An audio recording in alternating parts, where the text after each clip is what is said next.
Bom dia, presidente. A Polícia Federal deflagrou hoje uma nova fase da investigação sobre a fraude do INSS, envolvendo o vice-líder do governo e prendeu o número 2 do Ministério da Previdência. Os descontos indevidos, embora tenham iniciado no governo Bolsonaro, dispararam muito no seu governo. O presidente da CPI do INSS, o senador Carlos Viana, ele afirmou na comissão parlamentar que ouviu o relato de uma testemunha que apontava uma parceria comercial entre o careca do INSS e o seu filho Fábio, para atuar no Ministério da Saúde. Além disso, a comissão e a Polícia Federal têm investigado a entidade da qual o seu irmão é dirigente. Eu queria saber a sua opinião sobre esses fatos, presidente. Olha, veja, primeiro, o que eu posso dizer de opinião é que a decisão de apurar esse fato foi do governo. Aí por que demorou? Demorou porque, como a gente não quer fazer pirotecnia, a gente queria investigar com seriedade, a nossa querida Ministério, a Controladoria Geral da União, levou praticamente 2 anos fazendo investigação. Porque seria muito fácil você fazer uma denúncia e não apurar.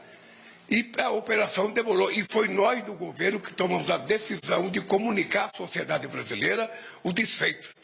E é importante lembrar que eu queria que nós convocássemos a CPI.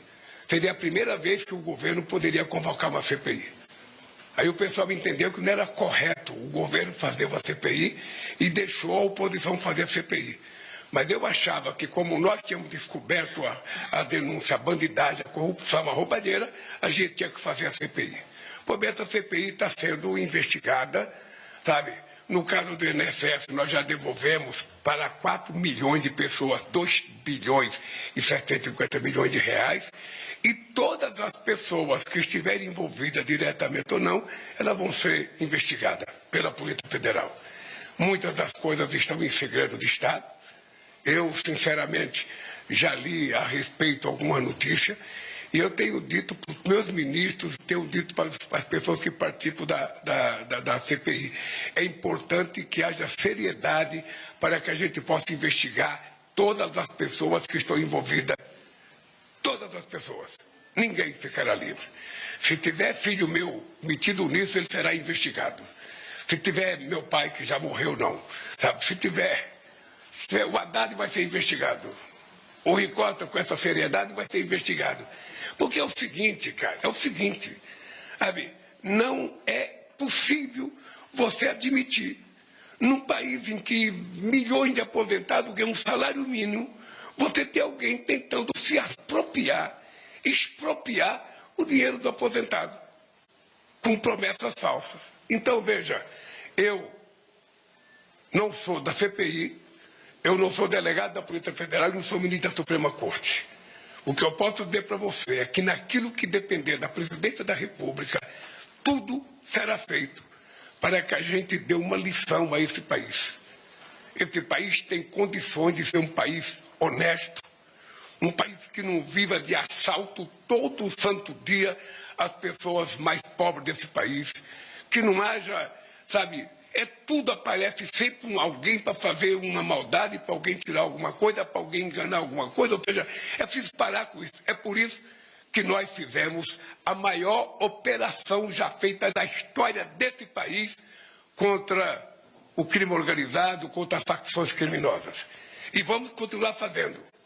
E vamos continuar fazendo, porque não tem. Quando eu conversei com o presidente Trump, eu falei, presidente Trump, se o senhor estiver disposto a combater o narcotráfico e o crime organizado, nós seremos parceiros nisso. E pedir para ele, você pode começar nos entregando alguns brasileiros que a gente sabe que pertencem, sabe, ao narcotráfico, a pessoas que contrabandeiam o petróleo e que moram em Miami. Pode começar me entregando eles. Então, eu estou muito leve com relação a essas apurações, e eu não sei quem foi hoje, eu não sei quem é a Polícia Federal visitou, não sei porque eu tive já algumas reuniões importantes hoje. O que eu sei é o seguinte, quem estiver envolvido vai pagar o preço de estar envolvido com isso. Só isso. A Comissão de Segurança da Câmara dos Deputados aprovou ontem o requerimento, endossando o requerimento do deputado Evair de Mello, do Partido Progressistas do Espírito Santo, para que a Procuradoria-Geral da República investigue de uma vez por todas a atuação de Lula no caso do roubo aos aposentados e pensionistas do INSS. A denúncia do deputado capixaba Evair Mello envolve a cautela, entre aspas, que o presidente da República recomendou à Polícia Federal e à Controladoria Geral da União nas investigações das entidades picaretas, pilantras que roubaram os aposentados do INSS. A suspeita desses parlamentares é que Lula quis blindar o sindicato do irmão dele, que é um dos principais envolvidos, dos principais beneficiados por esse dinheiro que foi tirado dos aposentados. A recomendação de cautela, que foi considerada suspeitíssima pelos autores do requerimento, foi confessada pelo próprio presidente da República durante a entrevista momentos antes de embarcar para a viagem oficial à França recentemente. Ele disse que chamou e recomendou muita cautela, porque, afinal de contas, eram entidades que poderiam ser crucificadas, poderiam ser injustiçadas, ninguém ia pedir desculpas depois, etc. e tal. O presidente da República não parecia preocupado em pedir desculpas aos aposentados, que, afinal de contas, são as vítimas. Graças a Martin De Luca, que não deixa morrer esse caso. Ele está aí relutando o tempo todo, tentando mostrar o que aconteceu no Brasil, e que foi grave. Um ministro da Suprema Corte que enviava ordens diretas a empresas americanas para censurar, né, até mesmo americanos que ali estavam. Aqui a gente está falando de Constantino, a gente está falando do Paulo Figueiredo e do Alan dos Santos e de outros também que tiveram suas contas censuradas dentro das plataformas. Isso fere a primeira emenda americana, e eles vêm travando essa batalha já no Tribunal da Flórida desde o ano passado, e a saga é essa, a saga é tentar notificar o juiz no Brasil. O Alexandre de Moraes, ele fez durante todos esses anos, ele notificou todo mundo através de WhatsApp, né? Todo mundo recebia uma notificação dizendo: olha, você vai ter que ser ouvido pela Polícia Federal, tem uma investigação aqui com você, você vai ter que prestar depoimento, e tudo chega através de WhatsApp. E você é obrigado a responder, é obrigado a se apresentar. Agora, uma notificação dos Estados Unidos, enviada através de todos os modos que o Dr. Martin De Luca tentou enviar e notificar o juiz no Estado brasileiro, não foi possível. O juiz e os seus colaboracionistas fizeram em modo que ele não recebesse as mensagens. O STJ, ele tentou enviar para o STJ, tentou enviar, se eu não me engano, vamos até perguntar para o Dr. Martin De Luca, mas ele ia fazer até mesmo uma carta rogatória. Eu não sei, me perdi no meio do caminho para ver se ele fez essa carta rogatória ou não, se ele enviou essa carta rogatória, que também era um outro meio para tentar trazer, né, o juiz para essa ação nos Estados Unidos. Enfim, todos os meios estão sendo conectados agora, através mesmo do Daniel Vorcaro, que possui um patrimônio gigantesco também nos Estados Unidos. Esse patrimônio do Daniel Vorcaro vai ser investigado, com certeza, também a licitude desse dinheiro, das mansões, isso a gente vai falar também aqui mais adiante, que foi comprada com mais de 85 milhões de dólares. Aqui nós estamos falando de valores assim imagináveis. A gente está falando, o Daniel Vorcaro não só comprou a casa de 85 milhões de dólares, mas também comprou terreno da frente da casa por outros 6, 7, 8 milhões.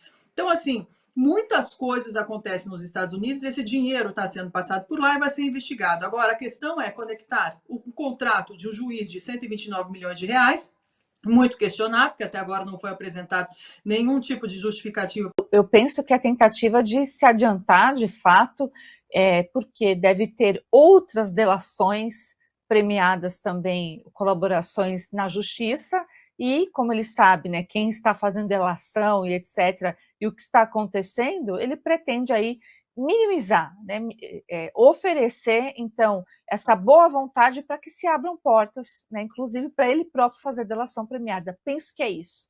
Se ele vai conseguir, não sabemos. E tem uma outra coisa também.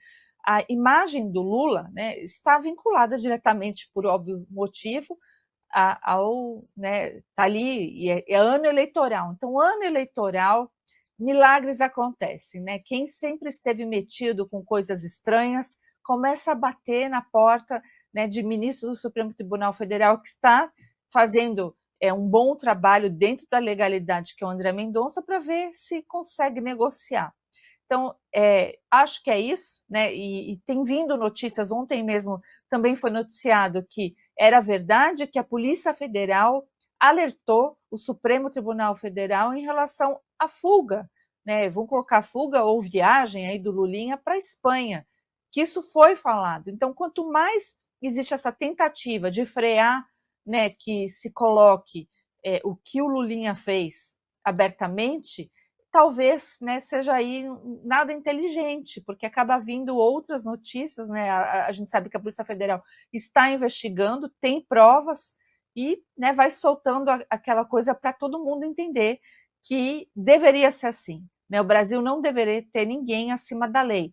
E o Brasil também, olha só a frase que a gente agora é obrigado a falar, que deveria ter pessoas, nenhuma delas, né, poderia ser blindada pela Polícia Federal. Infelizmente, hoje a gente tem alas da Polícia Federal, e essas alas, uma fala contra as outras, e aí a gente tem também essa postura do advogado, do Lulinha, na tentativa, né, de oferecer algo. Então, o que parece estranho, na verdade, é uma acomodação interna, né, uma acomodação de bastidor, que está sendo muita coisa negociada, mas quanto vale, né? As informações ou suposta punição ou supostamente aí também colocada fatos criminosos na conta do Lulinha, que, ao que tudo indica, tem provas sobradas, né? Lembrei aí do próprio pai, provas sobradas de que ele realmente, né, tenha recebido benefícios do careca do INSS, e a gente sabe que tem mesada com possivelmente um contrato de 25 milhões de reais,